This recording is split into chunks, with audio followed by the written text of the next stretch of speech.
জিব্রাইল আযান দিছেন, নবীও তো পারতেন আযান দিতে, নবী দিলেন না কেন? নবীজি দিলে তো ভেজাল লাগে যাইব। কয় কেমন? নবী যখন বলতে বলতে বলবেন হাইয়া আলা সালাহ, নবী যখন বলবেন নামাজের দিকে আসো, বাই ফোর্স ওয়ার্ডার, যখন মানবা না সাথে সাথে কাফের। এই জন্য আল্লাহ নবীর দিয়ে অর্ডার দেওয়ায় নাই, জিব্রাইল আযান দাও, নবীর জবানে বললে তো এটা বাই ফোর্স ওয়ার্ডার হয়ে যাবে, নবীর ওয়ার্ডার না মানলে সে কাফের হয়ে যাবে। জিব্রাইল দিয়ে বলাইলেন, মুয়াজ্জিন দিয়ে বলাইলেন, এরপর যদি তুমি না যাও অন্তত কাফের হবা না, ফাসিক হয়ে যাওয়া। আল্লাহ কুফরি থেকে উম্মতেরে বাঁচায় দিলেন নবীর মাধ্যমে।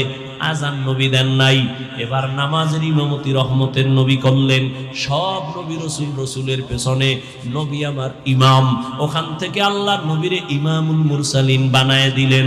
এবার এখান থেকে রহমতের নবী উপরে রওয়ানা, রহমতের নবী বরাকে উঠলেন। এক টানে 500 বছরের পথ পেরিয়ে প্রথম আসমানে গিয়া দেখে আসমানের মধ্যে 2টা দরওয়াজা লাগানো, জমরাত ইয়াকুত পাথরের দরওয়াজা, দুটো দরওয়াজায় তালা লাগানো, নূরের তৈরি তালা, ভেতরে দারোয়ান। জিব্রাইল কয় দরজা খোল, ভেতরের দারোয়ান কয় মান আনতা, কে তুমি? বলে আনা জিব্রাইল, আমি জিব্রাইল। অমাম্মা তোমার সাথে কে? বলে হুয়া মুহাম্মদ সাল্লাল্লাহু আলাইহি। জিব্রাইল তুমি আসছো নবীরে নিয়া, অর্ডার আনছনি? হ্যাঁ অর্ডার আছে। তালা খুইলা দাও। আমি তো ভিতরে, তালা তো বাইরে। এবার কেমনে খুলবো? বলে তালার চাবি হলো ইসমে আজম বিসমিল্লাহ।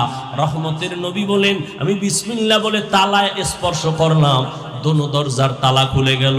আসমানের ভেতরে ঢুকলাম। এক একটা আসমানের মোটা, যেমন বাহির থেকে প্যান্ডেল, এইটা কত, বাহির থেকে প্যান্ডেল একরকম, ভিতরে প্যান্ডেল আছে 10,000 মানুষ বসতে পারে। আসমানটা আমরা বাহির থেকে, এখান থেকে উপরের খালি জায়গা 500 বছর, ভেতরের জায়গা 500 বছর। নবী বলেন আমি সব ঘুরে ঘুরে ঘুরে ঘুরে দেখলাম।